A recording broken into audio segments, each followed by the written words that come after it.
তওবা পড়াই। আপনাদেরকে অনুরোধ করি, হাতে ধরি, পায়ে ধরি, ভাই এটা কেটা ইতিকাফে বসবে, লোক পাওয়া যায় না। আমাদের এত কাজ, আমাদের এত জরুরি কাজ, সারা জীবন কাজ আর কাজ।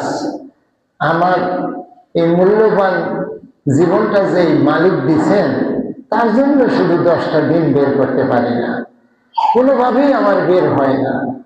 আমি এত ব্যস্ত যে মালিককে 10 দিন সময় দেওয়ার সুযোগ আমার হয় না। তখন আমাদের পিড়াপিড়ি করতে হয়, হাত উড়ায়, যুবকরা উড়ায়, বুড়োরা উড়ায়, শেষ পর্যন্ত আমাদের হতাশ হইতে হয়।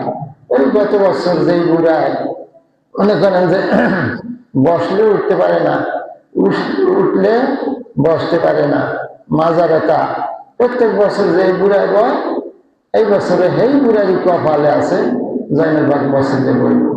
এরকম কি হওয়া উচিত? এখন থেকে প্রস্তুতি নেন। বিশেষ করে যুবকদেরকে বললাম, আপনারা টার্গেট করেন। শেষ পর্যন্ত বেশি ধরাধরি করলে শেষের 3 দিন, শেষের 3 দিনে তো আপনার ওই ইতিকাফ আদায় হয় না, ওটা নফল ইতিকাফ হয়। কিন্তু রোজার যে আসল ইতিকাফ তাতে হলো 20 দিন। এখন থেকে যুবকরা রেডি হন। আপনারা এই বয়সে মসজিদে এসে আল্লাহরে 10 দিন সময় দেবেন। সুযোগ যদি আপনার থাকে তাহলে আপনি এখন থেকে পরিকল্পনা নিয়ে সময় বের করেন।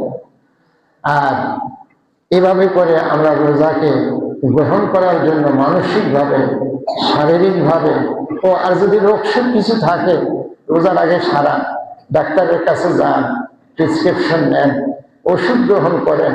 রোজার আগে পুরো আপনি ফিট যেন হয়ে যেতে পারেন। অর্থাৎ মালিকের মাসে মালিকের দেহটা পুরোপুরি মালিককে দিয়ে দিতে পারেন, এই দেহটাকে মালিকের জন্য আগেই ফিট করে নেন।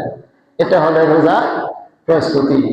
আল্লাহ পাক আমাদেরকে পবিত্র রমজানের জন্য এভাবে প্রস্তুতি নেওয়ার তৌফিক দান করুন। একটু জিকির করা লাগবে। আমাদের ওই দাওয়াতটা দিয়ে দিলাম।